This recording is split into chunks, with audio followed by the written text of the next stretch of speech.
who fulfill the specified eligibility condition. सभी को नहीं दिया जाता, वो सिर्फ उन्हीं एम्प्लॉइज को दिया जाता है जो कि स्पेसिफाइड कंडीशन फुलफिल करते हैं। अब आप ये कहोगे स्पेसिफाइड कंडीशन क्या हो सकती है? देखो, सबसे बड़ी बात है, कंपनी जो भी काम करेगी अपने बेनिफिट में करती है।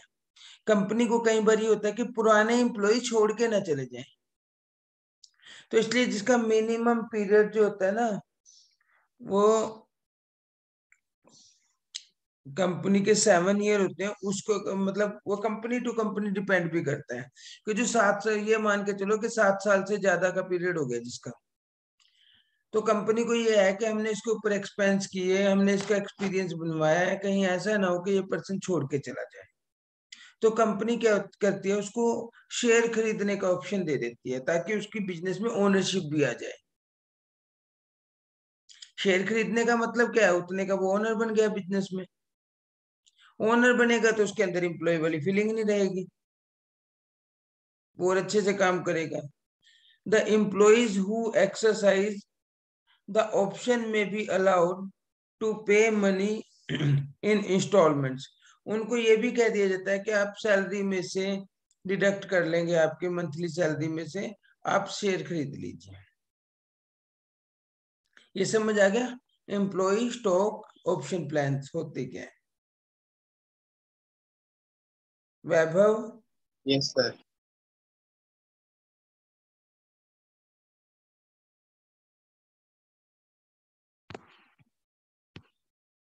Next, merit. अब इसके मेरिट क्या होते हैं? मेरिट का मतलब इसके बेनिफिट, सिग्निफिकेंस क्या होता है? This scheme can link compensation package closely to performance. मतलब एक किस्म से उसकी परफॉर्मेंस को देखते हुए कंपनसेशन पैकेज से लिंक कर दिया जाता है, क्योंकि जो अच्छे एम्प्लॉय होंगे उनको ये ऑप्शन दिया जाएगा। तो इसलिए परफॉर्मेंस अप्रेजल का भी एक तरीका है।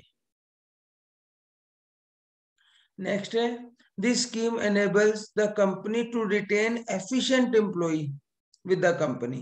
जो बढ़िया बढ़िया एम्प्लॉय है उनको कंपनी में रिटेन यानी बने रहने के लिए, जिससे कि टर्नओवर एम्प्लॉइज की रिड्यूस हो। टर्नओवर का मतलब क्या होता है कि 10 छोड़ के चले गए, 10 आ गए, 15 छोड़ के चले गए, 12 आ गए, तो वो टर्नओवर होती है। तो जिस कंपनी में जितनी ज्यादा टर्नओवर होगी ना इस एम्प्लॉइज की, उतना नुकसान होगा। क्योंकि सपोज करो हमारी कंपनी है, हमने 20 एम्प्लॉइज को काम सिखाया, फिर वो छोड़ के दूसरी कंपनी में चले गए, हमें दूसरे रखने पड़ गए, दूसरों को सिखाना पड़ गया, तो हमारा नुकसान है ना। हमारी तो कंपनी क्या ट्रेनिंग सेंटर हो जाती है, फिर ट्रेनिंग करते हैं लोग, नई कंपनी में भर्ती हो जाते हैं जाके दूसरी में, तो इससे टर्नओवर कम होती है एम्प्लॉइज की। It encourages the employees to work even better. मतलब जो वो मालिक बन जाता है तो वो काम भी बढ़िया करने लग जाता है। और it includes a sense of ownership and responsibility among employees. पता ही है आपको, ओनरशिप की सेंस आने लग जाती है, वो मैंने ऊपर भी बताया आपको। This scheme boost morale and team efforts among employee. Morale भी मोटिवेट भी होता है, मोरल भी, मोरलिटी भी बढ़ती है उसके अंदर कंपनी के लिए।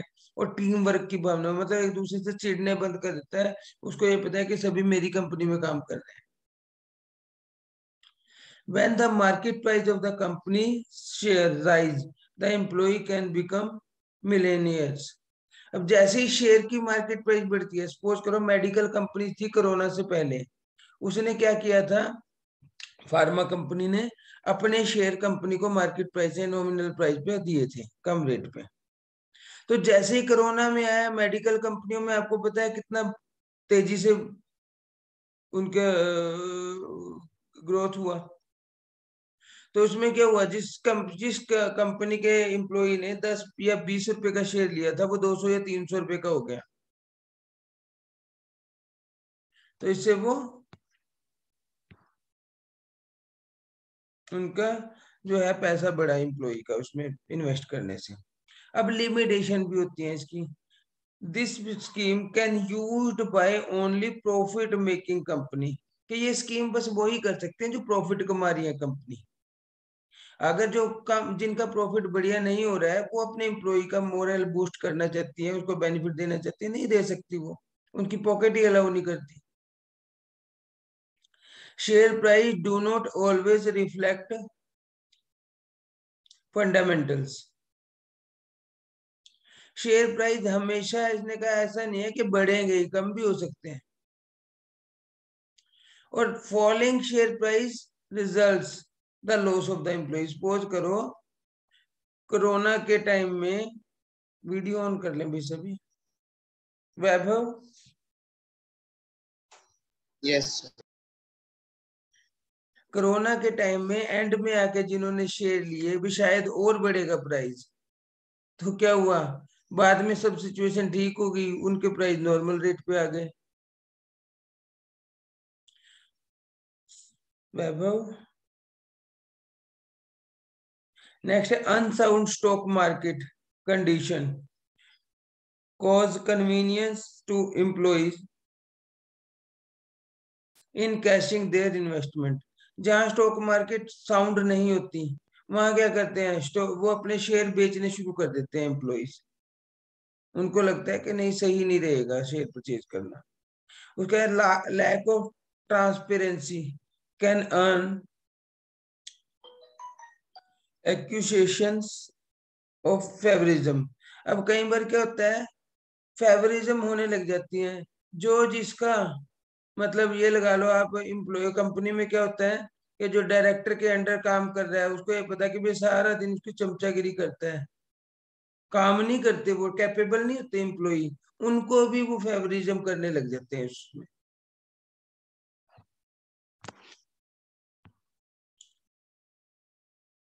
एक होते हैं sweet equity shares. Sweet equity shares are the shares issued by the company under Section 79A of the Company Act 1956 to the employees and directors. Sweet equity share employees और डायरेक्टर को दिए जाते हैं कंपनी एक्ट 1956 के section 79A के according. ये discount पे दिए जाते हैं मार्केट प्राइस से कम से पे, for consideration other than cash. For consideration other than cash का मतलब क्या होता है कि जो ऊपर वाले शेयर है वो कैश या बैंक के बदले दिए जाएंगे, भले ही इंस्टॉलमेंट में ले लें, इसमें कैश नहीं लिया जाएगा। फॉर प्रोवाइडिंग नो हाउ और marketing availability intellectual property right. ये मतलब जैसे किसी को एक्स्ट्रा नॉलेज है, वो यूज करके उसके बदले शेयर दे दिए, ठीक है ना, क्योंकि वो काम रेगुलर कुछ और कर रहा था, उसको आपने कुछ और कोई ऐसी टेक्निकल सर्विसेज ले ली उससे। Following condition are prescribed for the sweet equity share. मतलब स्वीट इक्विटी शेयर कंपनी के एम्प्लॉइज और डायरेक्टर को दिए जाते हैं मार्केट प्राइस से कम प्राइस पे। 79A सेक्शन है इसका 1956 कंपनी के एक्ट के अकॉर्डिंगली। इसकी कंडीशंस क्या है, the issue of sweet equity shares is authorised bye resolution passed by the company in general meeting. जो मीटिंग्स होती है ना कंपनी की, उसमें जनरल मीटिंग में रेजोल्यूशन पास किया जाता है इसका। The resolution specified the number of shares, the value and classes of issue. मतलब कौन सी क्लास के शेयर होंगे, मतलब क्लासेस भी अलग होती है ना, इक्विटी शेयर 10 रुपए वाला होगा, इक्विटी शेयर 20 रुपए वाला, डिफरेंट डिफरेंट क्लासेस हो सकती है कंपनी की शेयर्स की। और उसमें कौन से डायरेक्टर्स और एम्प्लॉइज जिनको इशू किए जाएंगे स्वीट इक्विटी शेयर। इसमें प्रेफरेंस शेयर नहीं इशू किए जाते हैं, इक्विटी शेयर इशू किए जाते हैं। Not less than 1 year at the date of issue since the data on which the company was entitled to commence business। मतलब कम से कम 1 साल हो चुका हो कंपनी को शुरू हुए, बिजनेस स्टार्ट किए।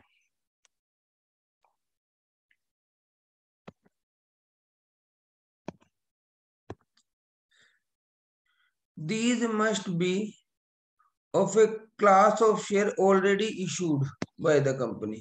इन्हें कहा ये जो है ना, उसी कैटेगरी के शेयर हम इशू कर सकते हैं स्वीट इक्विटी शेयर, जो एक बार इशू हो चुके हों, यानी एग्जिस्टिंग शेयर की कैटेगरी में से। मैं नया फ्रेश इशू नहीं, हम स्वीट इक्विटी शेयर इशू कर सकते हैं। समझ आ गई? Sweet equity share are issued in accordance with the regulations made by the company Security Exchange Board of India in this behalf। इस behalf पे सेबी गाइडलाइंस इशू हुई होती है, उसके रेगुलेशन होने चाहिए, उसके रेगुलेशन फुलफिल होने चाहिए, तब हम लोग स्वीट इक्विटी शेयर इशू कर सकते हैं। Every shareholder of shares in a company may at any time nominate in the prescribed manner of shares upon the production of such evidence as many required by the board में भी। अगर board permission देता है तो वो in sweet equity share को अपने nominate, किसी और को भी नॉमिनेट कर सकते हैं, किसी और को भी दिलवा सकते हैं।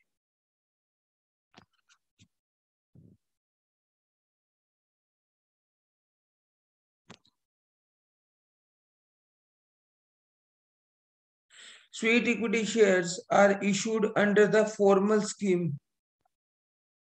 and not at any time। कि किसी भी टाइम नहीं, इसको एक फॉर्मल स्कीम निकलती है कंपनी की, उस नोटिफिकेशन निकलेगा कि हम लोग स्वीट इक्विटी शेयर इशू कर रहे हैं। The purpose of sweet equity share is to retain talent as these shares cannot be sold by the employee before the expiry of 3 years from the date of issue।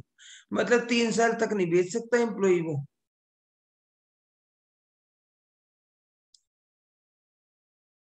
क्योंकि हमने उसकी expertise, कोई उसका talent use किया है, तभी तो उसके बदले दिए हैं ना। मैंने कहा था टेक्निकल नो हाउ के बदले लेते हैं, तो 3 साल तक उसे अपने पास रखने पड़ेंगे।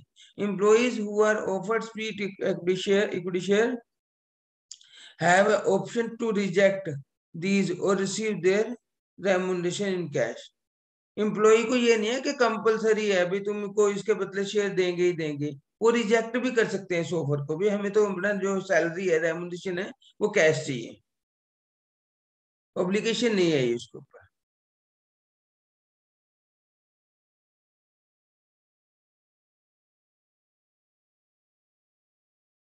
नेक्स्ट है रिटेन्ड अर्निंग्स। रिटेन्ड अर्निंग क्या होती है?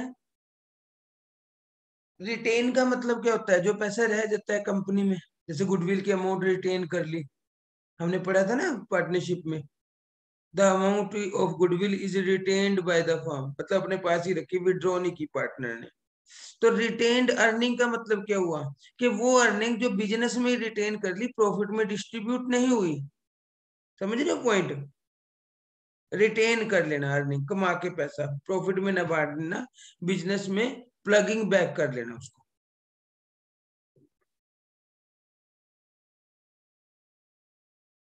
So like reserves? रिजर्व अलग होता है, रिजर्व तो किसी पर्पज के लिए यूज, रिटेन्ड अर्निंग का मतलब जो अर्निंग की फॉर्म में पड़ी है। रिटेन्ड अर्निंग और plugging back of the profit refer to the process remaining a part of net profit. ये नेट प्रॉफिट का पार्ट होता है, ठीक है,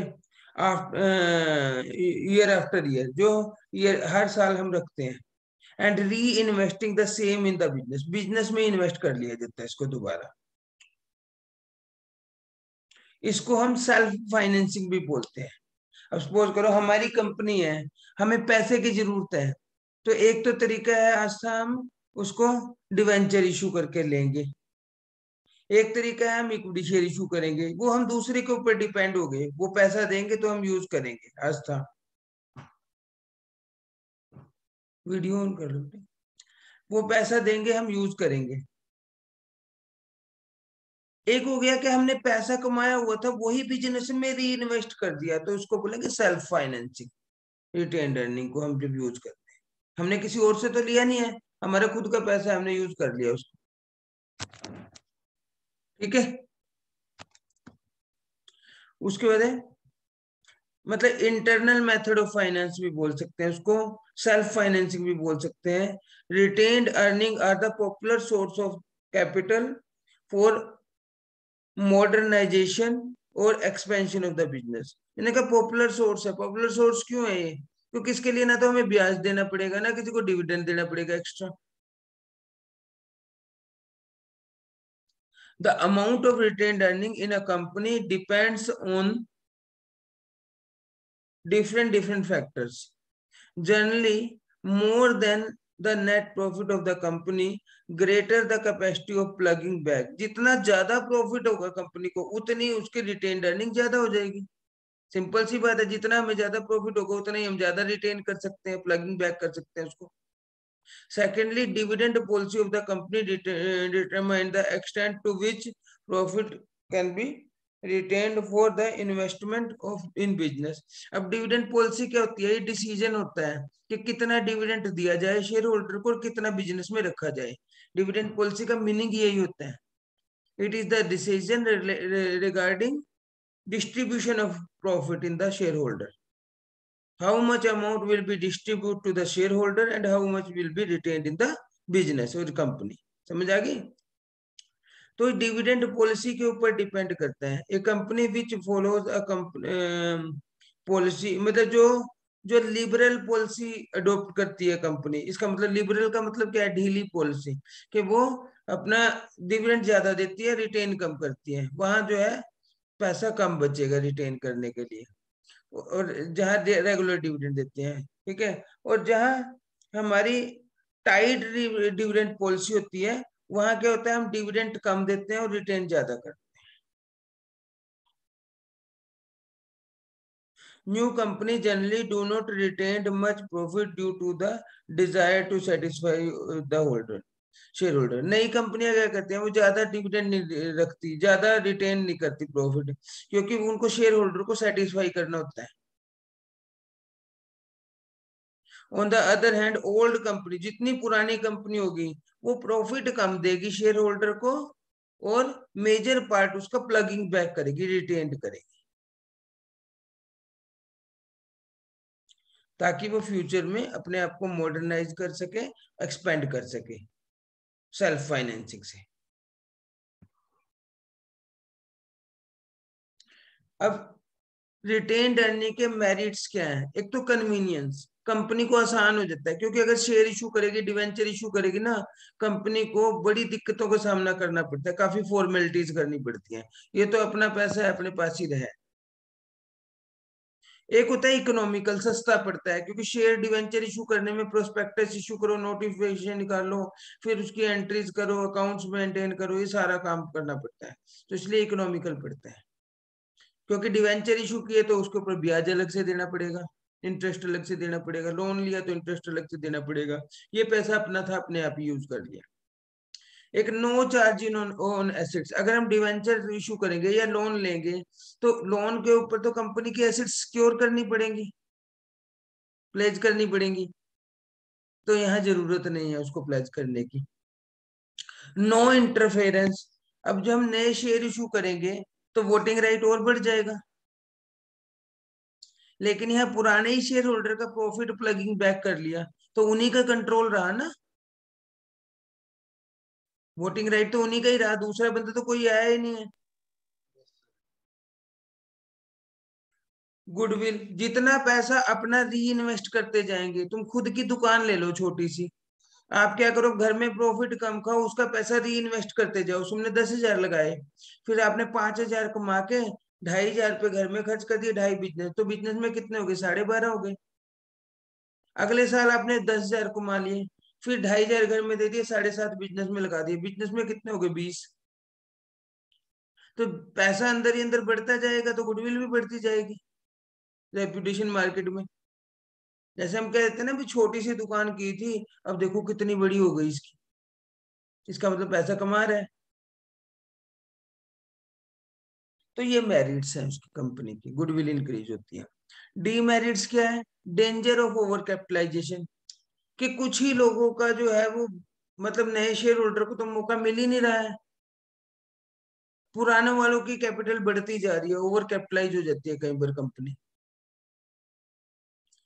dissatisfaction among shareholder, share holder देखो, हम 4 बंदे हैं, सपोज करो आस्था को जरूरत नहीं है, वैभव को जरूरत नहीं है, खुशी को जरूरत है, इसने वीडियो ऑन नहीं करा ना, इसे जरूरत ही दिखाओ। खुशी को जरूरत है पैसे की, तो हमें तो कोई दिक्कत नहीं है, लेकिन खुशी डिसेटिस्फाई रहेगी कि भाई मुझे डिविडेंड कम मिल रहा है, सारा का सारा पैसा कंपनी में रोक के बैठ जाते हैं। तो कई बार शेयर होल्डर के मन में डिससेटिस्फेक्शन भी आ जाता है। स्पेकुलेशन, स्पेकुलेशन जो सट्टेबाजी बहुत बढ़ती है। स्पेकुलेशन कैसे? कि जब तक कंपनी को डिविडेंड कम मिलता रहेगा तो शेयर की मार्केट प्राइस भी कम ही रहेगी, लो रहेगी बिल्कुल। जैसे ही उनको बोनस मिला, क्योंकि वो पैसा तो अल्टीमेटली कंपनी में इकट्ठा हो जाएगा रिजर्व की फॉर्म में, रिटेन अर्निंग की फॉर्म में, वो बोनस मिला एकदम मार्केट प्राइस इंक्रीज हो जाएगा कंपनी के शेयर का, भी फ्री में शेयर मिल रहे हैं इस कंपनी को। तो इससे सट्टेबाजी चलती रहती है।